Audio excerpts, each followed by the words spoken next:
Hello, welcome to the channel and thanks for joining me. Today we're going to take a look at this Ultra 6278 from the 1970s, and it's actually made in Japan, and I believe it was manufactured, or at least distributed I should say, by Thorn Electronics, based in London here. So this will be a UK or European distribution one. Now it's a very simple radio cassette recorder, and I've got a couple of features just to show you here. You've got a master tone control, master volume. The radio is FM, long wave and medium wave. You'll notice there's no FM stereo there, and you've got a sleep mode there, and basically moves as well between radio and tape. The tuning knob is on the top, which activates the needle. And what I love about these, one of my favourite features actually of this, I think it's awesome, is the little tuning light actually increases. It shows as a strength indicator. Essentially the voltage from the signal strength goes to that LED, and it will help you find stations, or at least allow you to tune in to find the brightest or highest reception by following the brightness of the LED on the tuning needle. Also, in terms of the cassette, not too much to show you really. It's got your regular stop, play, fast forward, rewind and record. It's an older model, so it has a momentary fast forward. It doesn't lock in. If I show you rewind, that will snap into place as you'd expect, but fast forward doesn't lock in. And that's not a fault, it's one of the quirks of the older units. And there's a condenser microphone on the front, a nice enough little handle with some sort of, I say chrome ends, I think it's more like polished aluminium. It's made from a bar there of aluminium that's turned, or possibly steel actually, either way. And there's an aerial on the back as well. Now historically these ones would have actually retracted into the unit. This is obviously an aftermarket one. I don't know if I've got one that retracts to hand, so we may stick with the aerial that's on here. But all I wanted to do was give this a quick service and replace the belt today. I've bought it from someone that wanted to give it a new owner.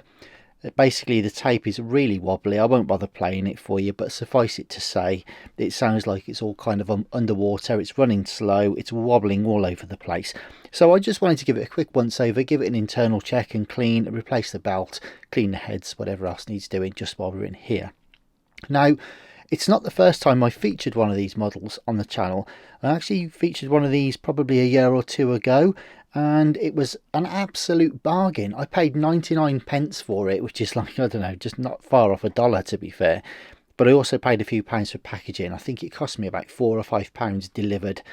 So it was dirty, it was grubby, it needed a good service. I think the tape deck all needed sorting out, but it polished up beautifully and it was an absolute bargain, and I loved it. And I ultimately did sell it on though, and I found another one subsequently, probably 6 months, maybe a year ago, and there was an issue with the sort of air tags there, as it were, with with them sending it. Because what I find actually when I buy a lot of things on eBay, now just to retract that slightly, I live in rural England. We don't have big flea markets. We don't have second-hand shops particularly.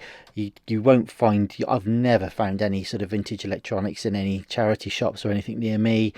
Gumtree is useless. Facebook Marketplace is useless for me, for where I live. So almost exclusively whatever I buy for repair and service, and for my own items as well, are generally eBay purchases. And what I find quite often is I'll either buy something and it does get sent, and I find it's not as described. It'll have issues with it that I really didn't know about, the seller hadn't told me about, and from a collector's point of view that can be quite frustrating, and from a reseller's and repair guy's point of view it can also take extra time and money, which may make the difference between a viable project or not. Sometimes you'll win something for an absolutely blinding price, and lo and behold they don't send it. That's happened more than once. They didn't bother putting a reserve on, they didn't get what they wanted for it, so it mysteriously gets lost and they can't find it or something, and they never send it. Other times you get somebody that's sold something that's really nice, would ordinarily work exactly as described. You got it for a bargain price, and it's got damaged in the post, and you think, oh flipping heck, why is it always the ones where you actually get a genuine bargain? It's always the ones that get broken in transit, and anything that would have been a total and utter bargain doesn't get sent normally because the seller won't bother to put it in the post. Anyway, the reason I tell you all this is this one came up on eBay, and I think it was about £4, maybe £4.20, including postage. And I thought, well, I'm going to put a bid on it because it was a lovely little unit, and I had some good luck with it last time I bought one of these models. And lo and behold, I actually won it. And it's a lovely, quite a solid, quite a weighty. I'm going to deliberately bounce it on the desk gently, but you can feel there's some real heft to this thing. And it must have cost them more than that probably to post it. And weirdly as well, whenever I buy something that's quite expensive, it generally gets thrown into a rubbish cardboard box or a bag or something, hence the damage in transit. And yet somebody with something like this that's barely worth any money, and they certainly wouldn't have made any money from selling it after the eBay fees, they'd packed it so well. I think they'd even bought a whole new roll of bubble wrap because the label for the bubble wrap, and there was loads and loads of it. So I think it actually cost them money to send it to me, bless them. So I owe it to them really, I suppose, to give this a new lease of life. Just by the way, a quick interjection: if you hear any background noise there, the neighbour's decided to make today his day of shredding his timber and what have you out in the back, so apologies for that, but bear with me. So yeah, what I was basically saying is we've got something here that was a genuine seller. They weren't bothered about really making any money on this, they just wanted it to get repaired so somebody else could enjoy it.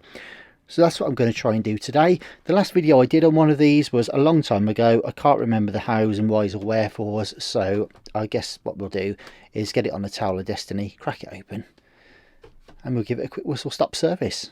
Let's go. So it's on the Towel of Destiny. We'll lose the battery cover. Look how clean and tidy that is inside there. Beautiful.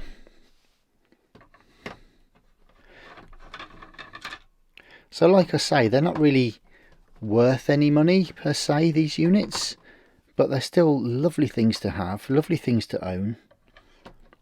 Rather attractive little things, very well made.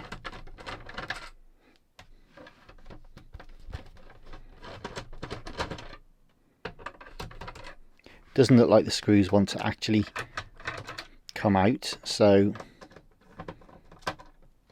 I'll gently tip them over just in case they are different lengths. Come on. Or maybe they won't. Okay, let's do it. Let's do this another way. I'm gently peeling this back because I'm expecting some sort of, yeah, there we go. So there's an aerial connector just there. Now, I am going to tip these screws out now, just so that we can make sure we know which one's which. Okay, well I've got one out of that back corner. Right, there we go, you see. So the top corner is a different screw. That's a little machine screw from there. So what are these last two? Yep, same. Yeah, and that looks the same. It's funny, isn't it? Sometimes the screws just don't want to come out, and you can tap them and nudge them all you like, and then one day you'll go back to put it together and the screw's fallen out as if by magic. So I am just going to give it a bit of encouragement. There we go.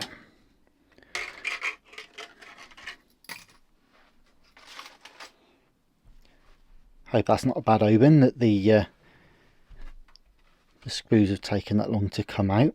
Oh wow, look at this. Absolutely spotless in here. Let me just bring you in for a closer look. So as I say, cassette mech this side, obviously. Radio, what a cute little radio board that is as well. So you've got your AM and FM there on the ferrite rod antenna. Obviously your external aerial connection is there.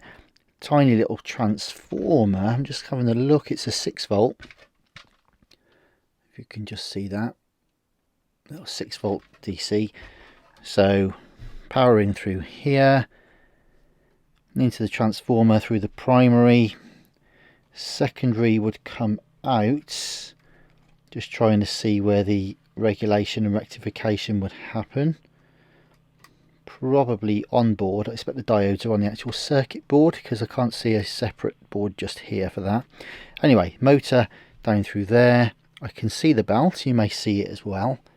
Just there. Feels pretty good. It's not... Oh, I say that. I was going to say it feels like it's not sticky or anything like that. But just in touching it, it has fallen off. So we know that it was definitely too large. Hence why it was wobbling and slipping around. Okie dokie. So all neat and tidy in here anyways. You can see, what's this, the heads coming through onto the board just here, maybe the condenser mic on that one. It really is like new in here, and I honestly can't remember how this thing comes out, so I'm just going to remove a couple of these screws. I think from memory I needed to desolder some of these wires. I suppose I should have gone back and looked at my old video really, shouldn't I? But there you go. Although you think my videos are bad now, you should have seen them back then. Yeah, anyways, let's have a look. Let's see if anything happens here. Right, what does that do? I'm just going to gently pick away some of these cable ties. What about that mech? Mind you, we probably don't even need to get that away, do we? Let's get rid of some of these. Let's get rid of some of these screws first, I think. Might be able to peel the actual... We might be able to peel the actual circuit board away.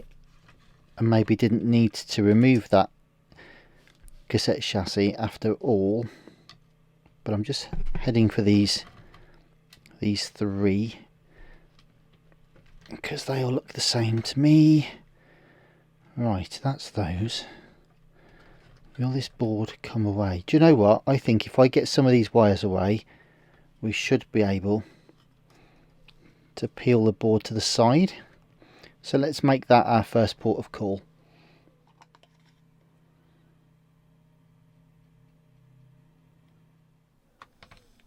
Right, green, black, blue,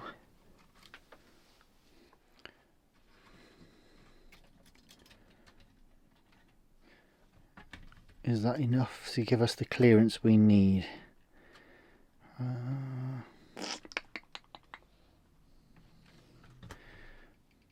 think it might be. I think it might be, because we should be able to remove the flywheel backing plate through here, I think.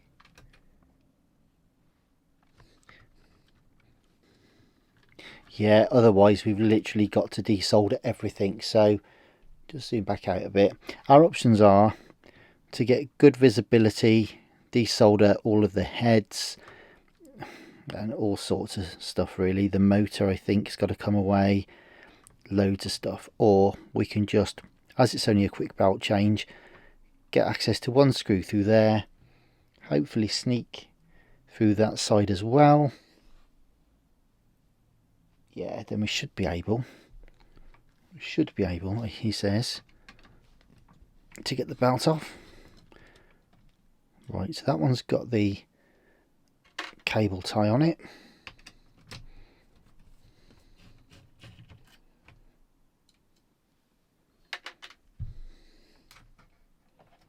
Come on. Beauty. There we go then. So there's the little backing plate. I'll give that a little clean and a tiny bit more grease. But basically, he says, right, where does that belt go? Sort of through there. It's got snagged up a bit. Like I say, this isn't the most, not the easiest path, but there you go. Anyway, there's the old one. So it looks like it's going to be a square belt in profile.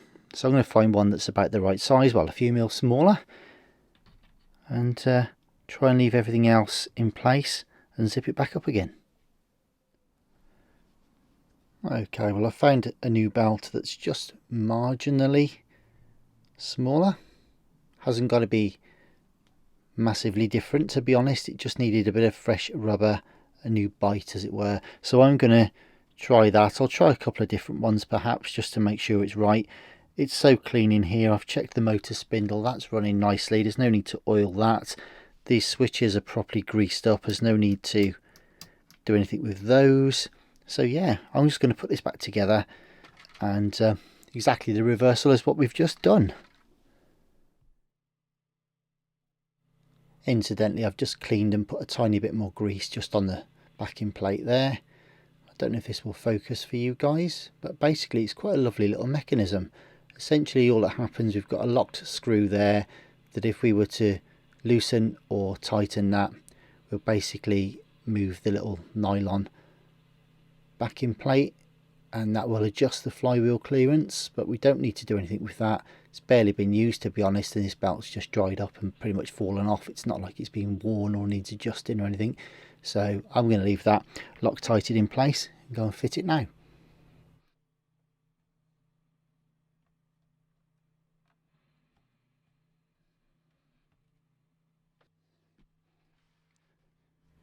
Okay, so it's all screwed back up, circuit board screwed back down. A cursory check of the flywheel suggests that's spinning nicely and the belt tension's okay. Also just put the cable clips back around and soldered the wires that we've taken off. I've given the switch a bit of a wiggle just to make sure there's nothing obviously wrong with that, which I don't think there was anyway. So all that remains is to get this back together and plug it in. I think no point hooking up auxiliary power to this, it's only a couple of screws at the back, so I think we'll just get that aerial connected. Oh, we were also going to look at the aerial as well.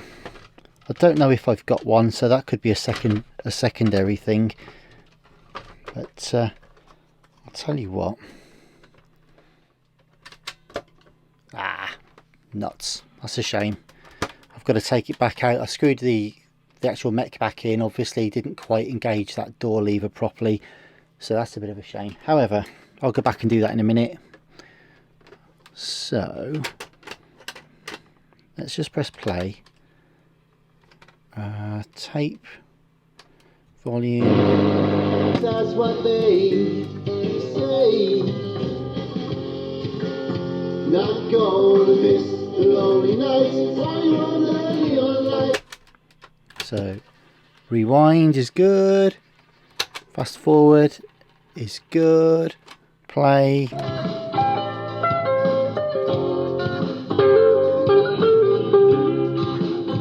Lovely, sounds much better as well. So I know the belt's okay. Right, remove any power. Alright, so we've got a schoolboy error there. It doesn't, I thought I'd actually checked that eject door, the cassette door, when I put those screws back in at the bottom. Clearly I've missed the latch somehow, so I'm just going to try and reseat that now. But good news is the tape's working fine now, so that's all good. And as I was saying, I don't know if I'm going to be able to or not in a minute, but I'm going to see if I can find an aerial that drops down. It's not the end of the world, it's just one of these that retracts. I can show you, it retracts into the case just down there, but unfortunately this aftermarket one is just, it's just that ever so slightly too big, so it won't actually go through the hole in the top of the casing. Such a shame, but I mean, it's not the end of the world. As I say, it still works fine and looks okay. Right, where were we at? Let's have a look. Let's see if we can get this to... Most cassette mechs, you have to get it lined up right. Just stopped myself mid-flow there so that I could check it. Right, I'm going to screw this in quick before it has a chance to move. Yeah, most cassette mechanisms need to be ejected before you can remove them. That's why I always open the cassette door first. You open the cassette door, normally suspend it over some foam or something so the door will open, then you can withdraw a cassette mech, and then when you put one back in, open the door, drop the mech in, and then it should engage. So hopefully now, look, there she is. All right, done. Okay, happy days with that. I think I'll put the back case on in a second, but I'm just going to have a quick look to see if I can do this aerial. As I say, if not, no harm done. That's a 2-minute job we can always do later. All you've got to do is unscrew that tiny screw just on the bottom, and then this whole thing will just slide out. Right, back in a sec. No good on the aerial front. I've just had a look. This is the one that was on it just now that I've taken it off. I managed to find one that drops all the way through and actually does screw in correctly. If I can just show you, the hole is in the bottom, so that slides all the way in. Unfortunately, this one's missing its tip, so yeah, I can withdraw it, look, and it's fine, and it's what it is. But unfortunately, as I say, it's missing the tip, so I don't think I'm going to want to be able to use that, even though ironically it's the only one that retracts all the way in. I did find another unit. I actually robbed it off of a nice little Prinz unit, and that one there pulls through the top as well. Net effect of that is that it would have been again retracted and should by rights drop all the way through into there, but unfortunately again it's just too wide where it engages, so that's no good. So that's going to come back off, back to square one I think, and just put the original back on. Like I say, it doesn't do any harm, so let's do that. Right, that's enough talk about aerials. I've put the original one back on.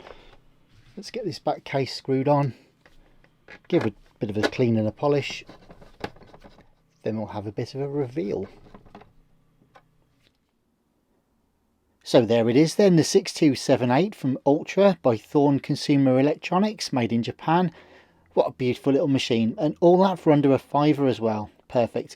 Nothing to do really today, more of a show and tell, but a quick belt change as well, because the other one had come in as being completely slow and wobbly, but of course we found as soon as we touched it, it fell off as well, so it must have been pretty slack. Anyway, we put a new belt on. I cleaned the heads and the capstan and the pinch roller, but I did that from inside the cassette door. The switches and controls didn't really need a clean, so I've left them alone. And yeah, beautiful. So I just thought I'd share that with you today. We'll have a super quick listen as well. I'll just turn the lights off and then we can get a decent FM signal. So let's put the radio on. Now, baby, I'm a crash at my place, baby. In this world. Big hell no. Why you trying to keep me thinking now? Now they need me.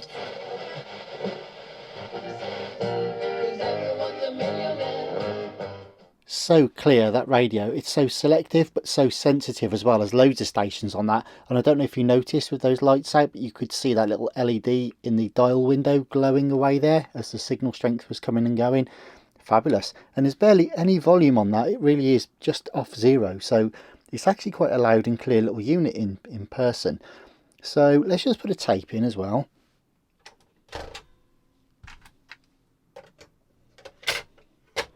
And we'll try that.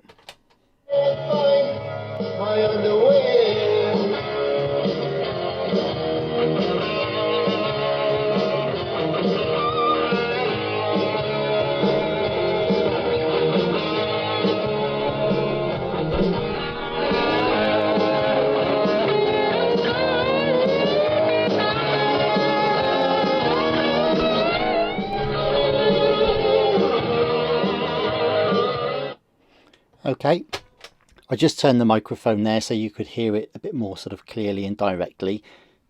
But let's just rewind it. Nice. And fast forward. Remember, we have to hold the button down as part of the design, but that's pulling beautifully. And play one more time. Well, we've got to the end of the track, so the next one should be due any second now. There it is.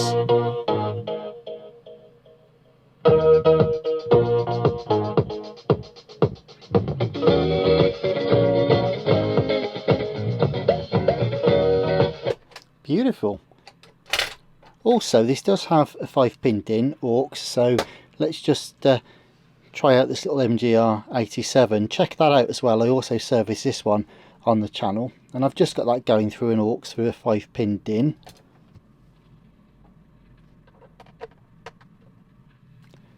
And I'll put that tape in to there as well. See if we can get any signal from there. There it is. You got some place to go, but where it is I don't know. So you could use it as a little speaker as well for an old Walkman, or maybe put your phone or Bluetooth through it. So that's all pretty good. There is the Ultra 6278. Check out some of my other videos, including this little Sanyo Walkman type thing as well, the MGR 87. I'll see you soon. Stay safe, take care, and all the best for now. Thanks again. Bye bye.